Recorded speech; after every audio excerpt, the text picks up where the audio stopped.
एक मित्र ने प्रश्न पूछा है कि कैसे मैत्री भावना को विकसित करें, कैसे मैत्री भावना को जागृत करें।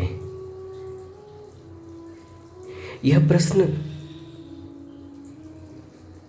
हर किसी मनुष्य के अंदर बुद्ध के उपदेश और बुद्ध का संदेश सुनने और समझने के बाद उठता तो होगा ही, लेकिन मैत्री भावना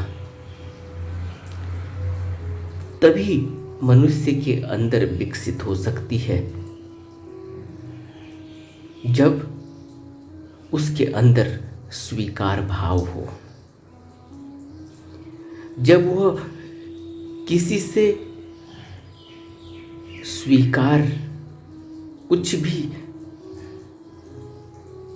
पाकर स्वीकार करने की कुवत रखता हो और अपने अंदर एक ऐसा हृदय जो किसी के लिए कुछ करना चाहता हो, जो किसी को सहारा देना चाहता हो, जो किसी की रक्षा करना चाहता हो, जो किसी को प्यार देना चाहता हो, जो किसी को करुणा देना चाहता हो, जो किसी को दया देना चाहता हो, जो किसी को अपनी मैत्री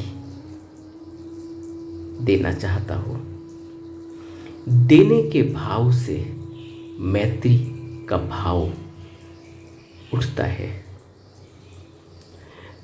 प्यार अगर हो हृदय में तो मैत्री का भाव उठता है। अब अपने से पूछना चाहिए, कैसे विकसित हो का सवाल नहीं है, सवाल यह है कि मैं तो जानता ही हूं कि मेरा व्यक्तित्व कैसा है। अपने व्यक्तित्व पर नजर डालें और अपने से ही पूछें कि यह मैं किस तरह का व्यवहार लोगों के साथ करता हूं, और खुद ही आपको समझ में आएगा अपने क्रियाकलापों से, अपने विचारों से, अपने भावनाओं से कि आपकी भावनाएं किस प्रकार से विचारों को अंजाम देती हैं और वह विचार मुंह के जरिए आप व्यक्त कर देते हो। कोई व्यक्ति आपके साथ काम करता है, आपके ऑफिस में काम करता है, लेकिन उसका व्यक्तित्व दूसरा है। वह स्त्रियों से ज़्यादा बात करता होगा, आप स्त्रियों से ज़्यादा बात नहीं करना चाहते। अब आपको पीड़ा हो रही है कि यह कितनी बातें करता है स्त्रियों से। या एक व्यक्ति दूसरे का काम करने से पहले उसको प्रताड़ना देता है, उसको सताता है, उससे पैसा लेता है, तब काम करता है, नहीं तो नहीं करता। साधारण से काम को भी लटकाता है, टालता है। आप यह नहीं करते, लेकिन अब आपको बड़ी उसके इस व्यक्तित्व से, उसकी इस पर्सनैलिटी से, उसके इस बिहेवियर से परेशानी होती है। आपका कोई लेना देना नहीं, आपका काम उससे कभी पड़ता नहीं, आप उससे थोड़ा बच के ही और दूर ही रहते हैं, लेकिन उसका व्यवहार जो दूसरों के प्रति है उससे आपको अच्छा नहीं लगता। क्यों? क्योंकि आपका वैसा व्यवहार नहीं। तब आपको परेशानी होती है। अब आप उसके लिए कहीं भी किसी तीसरे व्यक्ति से उसके बारे में कहते हैं या उसके बारे में अंदर ही अंदर बुनते रहते हैं कि यह किस प्रकार का व्यक्ति है। बार बार अपने लोगों से उसके व्यक्तित्व के बारे में, उसकी पर्सनैलिटी, उसके व्यवहार के बारे में बात करते हैं। क्यों करते हैं?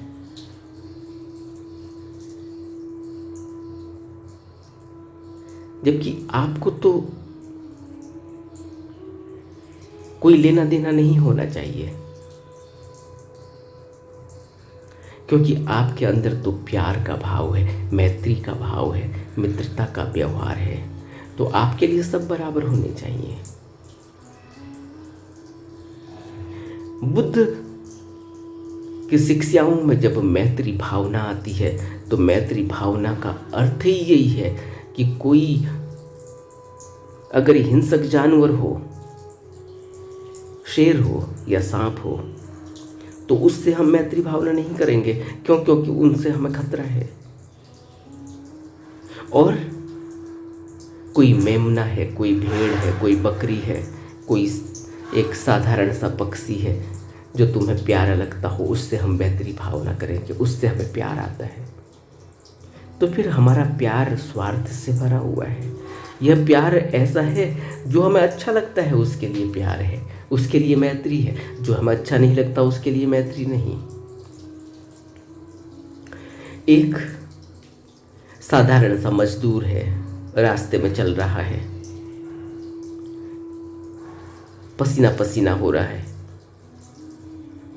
उसको पानी की प्यास लगी हो, ऐसा आपको महसूस होता है। लेकिन आपके पास पानी की बोतल है, आप उसको पानी की बोतल देने से पहले हिचकिचाते हो, उससे पूछते नहीं, क्योंकि वो एक मजदूर है, छोटा आदमी। और वहीं कोई दूसरा व्यक्ति अच्छे कपड़े पहने हुए ऑफिस से निकलते हुए आए और आपसे कहे कि मुझे पानी की प्यास लगी है, क्या आप मुझे पानी शेयर कर सकते हैं? आप तुरंत कर देंगे। क्योंकि ऐसा लगता है ऊपर से नीचे देख कर कि यह कोई ठीक ठाक आदमी है। इस तरह की मैत्री भावना, इस तरह का व्यवहार, इस तरह का प्यार का एहसास जो हम कर रहे हैं, यह सिर्फ स्वार्थवश है।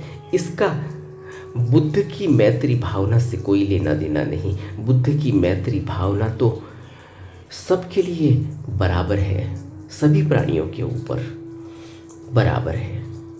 वह प्राणी का व्यक्तित्व कैसा है, उस प्राणी की हैबिट कैसी हैं, इससे कोई लेना देना नहीं। वो छोटा है, बड़ा है, छोटे तबके का है, बड़े तबके का है, कौन सी फैमिली से है, कौन से देश से है, कौन से राज्य से है, कौन से गोत्र से है, कौन से कुल से है, कौन सी उसकी जाति है, इससे कोई लेना देना नहीं। मैत्री भावना समस्त प्राणियों पर बराबर बनी रहती है।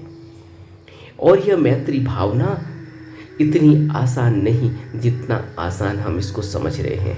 इस मैत्री भावना के लिए एक बहुत ही विशाल और गहरा प्यार भरा हृदय चाहिए।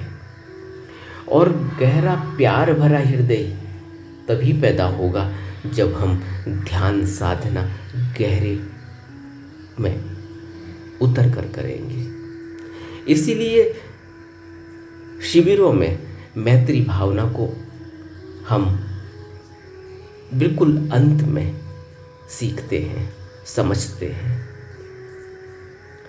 मैत्री भावना तभी पैदा होगी जब हमारा हृदय शुद्ध होगा और हम ध्यानरत होंगे, ध्यान में लीन होंगे। अब हमारा सारा संबंध हमसे है, हमारा संबंध बाहर से टूट गया, हमारा संबंध बाहर की तृष्णाओं से, इच्छाओं से, कामनाओं से, वासनाओं से, द्वेष से, क्रोध से टूट गया। तब हम मैत्री भावना दूसरे के प्रति कर पाएंगे। अगर अभी मेरा पूरा ध्यान, मेरी पूरी नज़र दूसरे के लिए ही रहती है, दूसरे के ऊपर ही रहती है, उसके क्रियाकलापों पर ही रहती है, तो फिर मेरी मैत्री भावना वही होगी कि जो मुझे अच्छा लग रहा है तो तब मैत्री, और जब मुझे अच्छा नहीं लग रहा है तो मेरी कोई मैत्री नहीं। जब मुझे अच्छा लग रहा है, मेरे जैसा कोई व्यवहार हो रहा है जैसा मैं चाहता हूँ, तो फिर मेरा प्यार उससे बना रहता है। और जब मेरा प्यार उससे नहीं बना रहता, मेरी तरह मेरे इच्छा के अनुरूप वो व्यवहार नहीं करता, तो फिर मेरी मैत्री भावना, मेरी प्यार की भावना उससे नहीं। तो यह मेरा प्यार भी और यह मेरी मैत्री भी दिखावटी है। बुद्धि इसको मैत्री भावना नहीं कहते। मेरा सारा संबंध मैत्री का सभी के प्रति बराबर होना चाहिए, चाहे वो मेरे परिवार का सदस्य हो, चाहे वो बाहर का सदस्य हो। लेकिन जब मेरी मैत्री भावना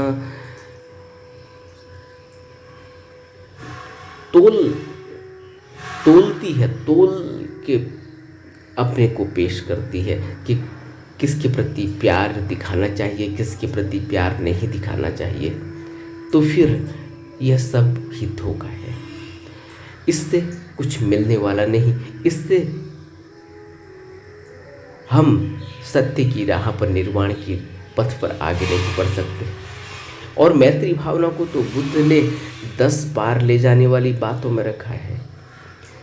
10 पार ले जाने वाली बातों में मैत्री भावना को बुद्ध ने रखा, क्योंकि बिना मैत्री भावना के, बिना प्यार की भावना के हम इस लोक से परम लोक की यात्रा नहीं कर सकते, उस परलोक में विराजमान नहीं हो सकते जहाँ सिर्फ सत्य ही टिक सकता है। हमें इन बातों को गहरे में अपने ऊपर लागू करना चाहिए। मैत्री भावना तो हम जानते ही हैं हमारे अंदर कितनी मैत्री भावना है, क्योंकि जब मैं अपने पड़ोसी के प्रति, उसके व्यवहार के प्रति मेरा रूखा अंदाज हो, जब किसी प्राणी के प्रति जो मुझे पसंद नहीं, जो खूंखार है, जो कभी भी काट सकता है, जो मुझे अच्छा नहीं लगता, उसके प्रति अगर मेरा व्यवहार रूखा है तो फिर मेरी मैत्री भावना 2 कौड़ी की है। अगर मुझे कोई किसी भी प्रकार से फ़ायदा पहुंचाता हो तो उससे मेरी मैत्री भावना, और अगर कोई मुझे फ़ायदा नहीं पहुंचाता तो उससे मेरी कोई बातचीत नहीं, तो फिर मेरी मैत्री भावना 2 कौड़ी की।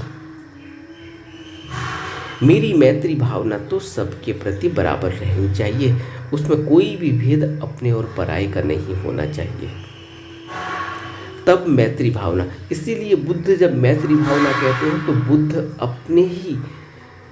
अपने स्तर पर कहते हैं। बुद्ध की जो अपनी करनी है, बुद्ध जिस प्रकार से इस संसार में पेश आते हैं, सभी के प्रति करुणा और दया, क्योंकि बुद्ध ने धम्मपद में कहा कि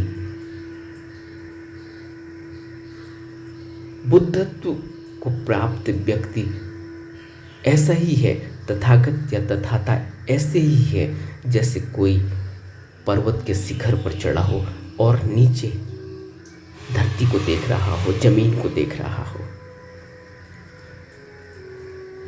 पर्वत के शिखर पर चढ़ा हुआ व्यक्ति जब जमीन को देखता है तो उसको जमीन के प्रति करुणा पैदा होती है, उसे सब कुछ दिखाई देता है, वहाँ किस तरह से जीवन चल रहा है, किस तरह से प्राणी बिलक रहे हैं। वह सभी प्राणियों को ऊपर से देखता है, सभी प्राणियों के प्रति उसकी एक नज़र है, क्योंकि वह शिखर पर है। शिखर पर है का मतलब यह है कि उसका कोई भी स्वार्थ नहीं, वह किसी स्वार्थवश जमीन पर नहीं देखता, क्योंकि वह तो स्वार्थ से ऊपर उठ चुका है, क्योंकि वह तो उस शिखर पर है जहाँ जमीन छू भी नहीं पाती। इसलिए उसको जमीन पर सभी प्रकार के प्राणी दिखाई देते हैं और उनके प्रति करुणा और दया का भाव भी पैदा होता है कि अगर यह प्राणी इस शिखर पर आ जाएं तो इनको जमीन से जो भी जूझना पड़ रहा है, जमीन में रहकर जो भी इनको मुसीबतें उठानी पड़ रही हैं, यह मुसीबतों से यह ऊपर उठ जाएंगे। कहने का भाव यह है, यहाँ जमीन का भाव है कि भवलोक में, इस भवसागर में इसी तरह से दुख और कष्ट है, और जो जमीन से, इस भवलोक से, इस भवसागर से ऊपर उठ गया, उस शिखर पर पहुंच गया जहाँ दुख और सुख किसी भी प्रकार का प्रभाव नहीं डालते, तो फिर वह व्यक्ति सबके प्रति मैत्री, करुणा और दया का भाव रखता है, प्रेम और प्यार का भाव रखता है, क्योंकि वह समझता है कि सभी को इस शिखर पर पहुंचना चाहिए, सभी को इस शिखर की शांति प्राप्त हो सकती है। इसलिए बुद्ध मैत्री भावना पर इतना जोर देते हैं कि जब तक मनुष्य के अंदर प्यार की भावना पैदा नहीं होगी तब तक वो मैत्री नहीं कर सकता। जिसके अंदर भावना ही ना हो प्यार की, प्रेम की, वो मैत्री करेगा कैसे? वो प्यार करेगा अपने बराबर के लोगों से, जिससे फ़ायदा हो सकता है उससे। वो मैत्री करेगा उससे जिससे उसको कुछ फ़ायदा हो सकता हो, उसका भी कद ऊंचा हो सकता हो, वह भी लोगों में, समाज में उसकी भी कोई, उसको भी लोग जान सकें। अगर वो ऐसे लोगों से मैत्री रखता है तो ये मित्रता की भावना, मैत्री की भावना नहीं है। हमें मैत्री की भावना जो बुद्ध कह रहे हैं उसको अच्छी तरह से समझना चाहिए। बुद्ध जिसको मैत्री भावना कह रहे हैं वो बुद्ध स्वयं जो करके दिखाते हैं उसको कह रहे हैं कि संसार में सभी हम जैसे ही हैं, संसार में सभी दुखी हैं, संसार में सभी मन की शांति की खोज में है, संसार में सभी इस भवलोक से के दुखों से ऊपर उठना चाहते हैं। इसलिए करुणा और दया का भाव पैदा होता है कि अगर कोई व्यक्ति रोता हुआ, बिलखता हुआ या कोई व्यक्ति को इस संसार में फंसते हुए देखते हैं तो उसके प्रति करुणा पैदा होती है कि यह व्यक्ति यहाँ से निकल सकता है। लेकिन हमारे अंदर करुणा और दया पैदा नहीं होती, हमारे अंदर तो द्वेष पैदा हो जाता है या ईर्ष्या पैदा हो जाती है या क्रोध पैदा हो जाता है। क्यों? एक व्यक्ति रिश्वत ले रहा है जबकि उसे नहीं लेनी चाहिए, क्योंकि सरकार में जब वह अपनी नौकरी को ज्वाइन करता है तो उसमें प्रतिज्ञा उसने ली है कि वो किसी भी प्रकार का रिश्वत वाला काम नहीं करेगा। अब वो रिश्वत ले रहा है और तुम नहीं लेते, अब तुम्हें वो रिश्वत ले रहा है तो उस व्यक्ति से बड़ी बड़ी खिन्नता पैदा होती है, जबकि तुम्हारा कोई लेना देना नहीं। अब इस व्यक्ति से मैत्री की भावना कैसे पैदा होगी? क्योंकि इसका कार्यकलाप ऐसा है जो आपको पसंद नहीं, क्योंकि वो रिश्वत ले रहा है। वो जो कुछ भी कर रहा है अपने कर्मों को बढ़ा रहा है, अपने कर्मों के अनुसार कर रहा है, उसको परिणाम भुगतना होगा, वो जाने। लेकिन हम अपनी मैत्री भावना उसके कार्यों के हिसाब से क्यों करते हैं? क्योंकि बुद्ध तो इस तरीके से कोई भी व्यवहार नहीं करते। बुद्ध को हमने इस संसार में देखा, बुद्ध की कार्य प्रणाली को हमने इस संसार में देखा। बुद्ध तो आम्रपाली के साथ भी उसी तरह से व्यवहार करते हैं जैसा वो किसी राजा के साथ करते हैं या किसी विशिष्ट साधु के साथ करते हैं। उनकी नज़रों में कोई वेश्या नहीं, उनकी नज़रों में कोई अंगुलीमाल नाम का कुख्यात हत्यारा नहीं। होगा अंगुलीमाल हत्यारा लोगों की नज़रों में, लेकिन बुद्ध अंगुलीमाल के प्रति करुणा और दया का भाव रखते हैं, तभी तो उसे मुक्त कर देते हैं, तभी उसे अपना साधु बना लेते हैं। होगी आम्रपाली एक वैश्या, लेकिन बुद्ध की नज़रों में वैश्या नहीं है। बुद्ध की नज़रों में तो वह एक साधारण स्त्री है जिसको करुणा और दया के जरिए, जिसको दीक्षा के जरिए, जिसको वह अपने संघ में सम्मिलित कर लेते हैं और वह एक भिक्षुणी बन जाती है। तो करुणा और दया किसी भी प्रकार के किसी व्यक्ति के कर्मों के हिसाब से या उसके कार्यकलापों के हिसाब से या उसके आदतें और नेचर के हिसाब से नहीं। करुणा, मैत्री और प्यार यह तो हमारा स्वभाव होना चाहिए।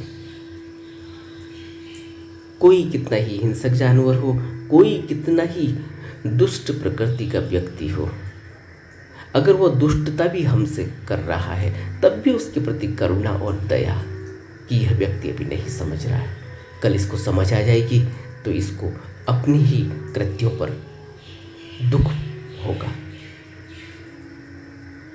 यह अपने ही कृत्यों के प्रति दुख से भर जाएगा कि मैं यह क्या कर रहा था, और यह भी इसके वह दुख दूर हो जाएंगे, इसके वह बुरे कृत्यों को करने की आदत खत्म हो जाएगी। अभी वो नासमझ है, अभी उसके अंदर उस तरह का एक माइंडसेट डेवलप नहीं हुआ, उस तरह से उसके अंदर एक शिफ्ट नहीं आई है जहां वो ये समझ सके, उसके अंदर अभी वह सोचने और समझने की ताकत विकसित नहीं हुई, इसलिए वो वैसा कर रहा है। हम भी उसकी जगह होते तो हम भी शायद उतनी ही सोच समझ के दायरे में वही करते जो वह कर रहा है, इसलिए करुणा और दया पैदा होती है। यही तो बुद्ध कह रहे हैं कि करुणा और दया, ऐसा नहीं है कि हम उसमें कोई सेग्रीगेशन करेंगे कि इसके साथ करुणा, इसके साथ दया, इसके साथ मैत्री, इसके साथ मैत्री नहीं, इसके साथ प्रेम, इसके साथ प्रेम नहीं, ऐसा नहीं है। सबको एक ही दृष्टि से देखने की कला मैत्री भावना पैदा करती है, सबको एक ही दृष्टि से देखने का भाव प्रेम और प्यार पैदा करता है, लेकिन यह बिना ध्यान के नहीं होगा। इसीलिए मैत्री भावना को शिविर में सबसे अंत में बताया और समझाया जाता है कि जब हम अच्छा गहरा ध्यान करेंगे, आनापान स्मृति में निपुण हो जाएंगे, विपश्यना में अपनी वेदनाओं को, अपने चित्त को और अपने धर्म को, अपने स्वभाव को, अपनी आदतों को देखने लगेंगे और उनसे मुक्ति पा लेंगे। जब हमारा ध्यान गहरा होने लगेगा तब हमारे अंदर मैत्री भावना पैदा होगी, तब हमारे अंदर वह समझ पैदा होगी कि यहाँ कोई भी व्यक्ति इस भवसागर से मुक्त नहीं है, वह कर्मों के जंजाल में इतनी बुरी तरह से जकड़ा हुआ है कि वह जो भी कर रहा है वह मजबूर है, इसलिए कर रहा है। ऐसा नहीं कि वो करना चाहता है, अभी तो उसे पता ही नहीं कि क्या करना चाहता है, क्या नहीं करना चाहता, अभी तो वह बेबस है, तब यह बात पैदा होती। लेकिन इसके लिए इतना खुला व्यक्तित्व चाहिए, इतना खुला हृदय चाहिए, इतना खुला दिमाग चाहिए, इतना विवेक जागृत चाहिए, इतनी प्रज्ञा चाहिए, इतनी सम्यक दृष्टि चाहिए कि हम देख सकें। तब करुणा पैदा होगी, तब मित्रता की भावना पैदा होगी। इसलिए बुद्ध कहते हैं कि मैत्री भावना तो 10 पार ले जाने वाली बातों में है, और मैत्री भावना के बिना हम पार नहीं पा सकते इस भवसागर से। और मैत्री भावना की शुरुआत होगी जब हमारा ध्यान लगने लगेगा, तब हमें हमारे अंदर से परख दूर होगी, तब हमारे अंदर से ड्यूअलिटी दूर होगी कि कौन अपना है कौन पराया, अपने के साथ मैत्री, अपने के साथ प्यार और दूसरे के साथ प्यार नहीं। तब हमें इस सेग्रीगेशन का अंदाजा लगेगा, तब हम अपनी इस ड्यूअलिटी से ऊपर उठ पाएंगे, तब मैत्री भावना सबके साथ होगी, तब हमारा प्यार, हमारा बात, व्यवहार, बर्ताव इस समाज के लिए, इस दुनिया के लिए बिल्कुल ही निराला होगा और हम बुद्धत्व के बिल्कुल ही नज़दीक होंगे। हमें बुद्ध के वचनों को अपने जीवन में गहरे में समझकर उतारने की आवश्यकता है। नमो बुद्धाय।